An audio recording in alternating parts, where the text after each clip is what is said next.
2006일 7월 16일 말씀입니다. 자, 오늘 제목은 말씀으로 혼을 새롭게 합니다입니다. 말씀으로 혼을 새롭게 합니다. 성경 구절입니다.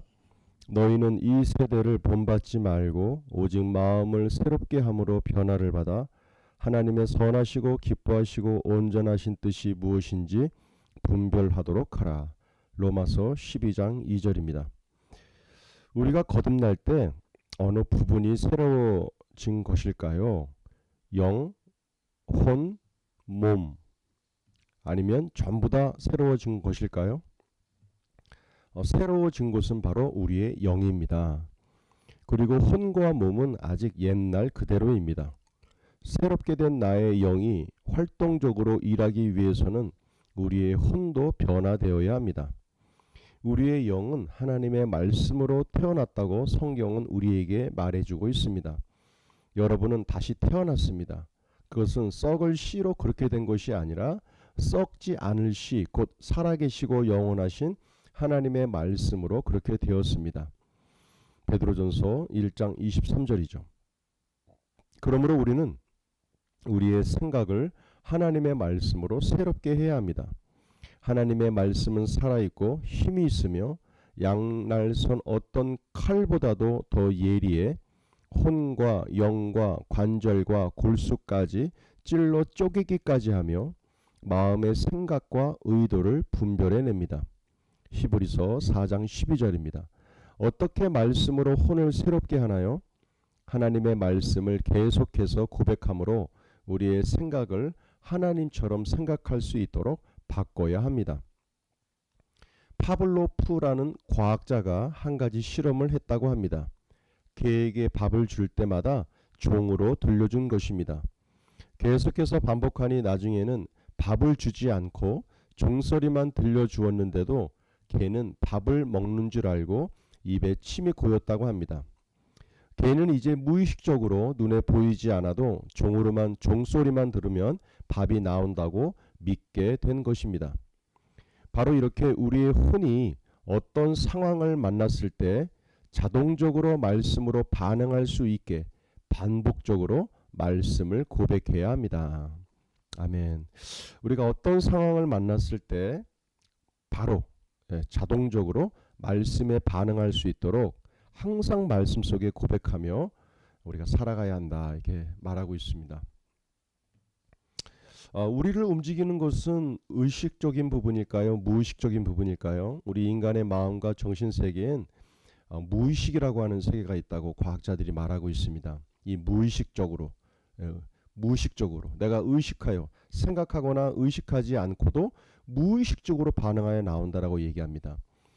우리가 신앙생활을 하면서도 아직까지 말씀에 반응하지 않고 과거의 나의 옛 모습이 많이 나오는 이유는 바로 무의식 가운데 숨겨져 있는, 바로 무의식 가운데 잠재되어 있는 그 부분이 아직까지 변화되지를 입지 않았기 때문입니다. 그래서 우리가 항상 말씀을 묵상하고 기도하고 또 하나님 앞에 나아가는 이 모든 일들의 부분들을 우리가 말할 수 있다면 말할 수 있는 것은 바로 무의식에 대한 반응을 위해서, 무의식적으로 우리의 마음 깊은 곳에 바로 하나님의 말씀이 심겨질 수 있도록 우리가 그렇게 신앙생활을 해나가고 있는 것입니다. 그래서 인간을 다루고 있는 이 무의식이라고 하는 부분, 이 부분 영역이 굉장히 중요함을 우리가 알 수 있게 됩니다.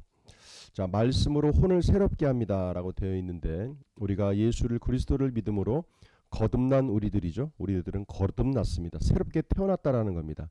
우리가 새롭게 된 존재라고 성경은 말하고 있습니다. 내가 새로운 존재가 되었다라는 겁니다. 근데 내가 예수를 믿고도 내가 아무것도 변화된 것이 없는 것 같아요. 내 생각 그대로, 내 몸뚱어리도 그대로 변화된 게 아무것도 없는 것 같아요. 바로 무엇이 변화됐는가? 바로 나의 영이 변화가 됐다라는 겁니다. 영이. 내 영이 완전히 새롭게 됐다라는 것이죠. 새롭게 된 내 영 안에 이제는 우리의 혼과 우리의 육체가 변화를 덧입어야 되는 겁니다. 우리의 영으로 말미암아. 그래서 하나님의 말씀이 곧 영입니다. 우리가 영으로 기능한다. 영적인 삶을 살아간다는 것은 뭐냐면 말씀대로 살아간다는 뜻입니다. 성경에서 말씀하시는 대로 그렇게 생각하고 그렇게 감정을 컨트롤해 가고 그렇게 바른 의지를 사용해 가는 것, 이것이 바로 영으로 기능하는 삶입니다. 이것이 영적으로 살아가는 것이에요. 우리가 그와 같은 삶을 위해서 우리가 하나님 말씀을 지속적으로 고백하고 하나님의 말씀을 묵상하고 공부해 나가는 것이죠.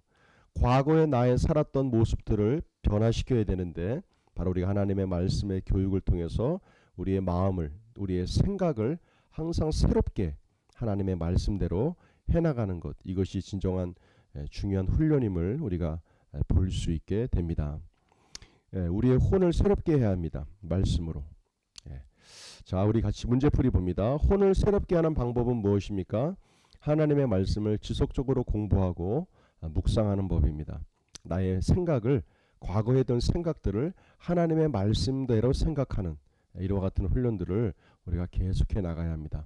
선포기도입니다. 나는 말씀을 고백함으로 나의 생각을 변화시킵니다. 나는 하나님처럼 생각하고 하나님처럼 말하며 나의 혼을 새롭게 합니다. 자, 말씀 선포 3회입니다. 너희는 이 세대를 본받지 말고 오직 마음을 새롭게 함으로 변화를 받아 하나님의 선하시고 기뻐하시고 온전하신 뜻이 무엇인지 분별하도록 하라. 너희는 이 세대를 본받지 말고 오직 마음을 새롭게 함으로 변화를 받아 하나님의 선하시고 기뻐하시고 온전하신 뜻이 무엇인지 분별하도록 하라. 로마서 12장 2절입니다.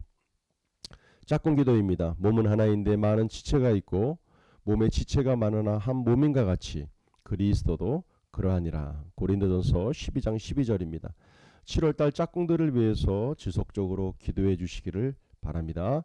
자, 말씀 적용입니다. 오늘 나오는 이 말씀처럼 하나님의 말씀으로 내가 혼을 새롭게 한다. 나의 생각과 나의 감정과 나의 의지를 하나님의 말씀대로 새롭게 한다. 이러한 마음을 갖고 또 이렇게 의식하시면서 살아가실 때 우리가 오늘 하루도 영으로 기능하고 영으로 반응하고, 다른 말로 하나님의 말씀으로 반응하고 말씀으로 기능하여 승리하는, 성경에서 말하는 삶의 열매들을 맺을 수 있는 그러한 한 날이 될 줄로 믿습니다. 우리에게 좋은 일이 생깁니다. 오늘 하루도 하나님의 말씀 속에서 열매 맺는 복된 하루가 되시기를 바랍니다. 수고하셨습니다.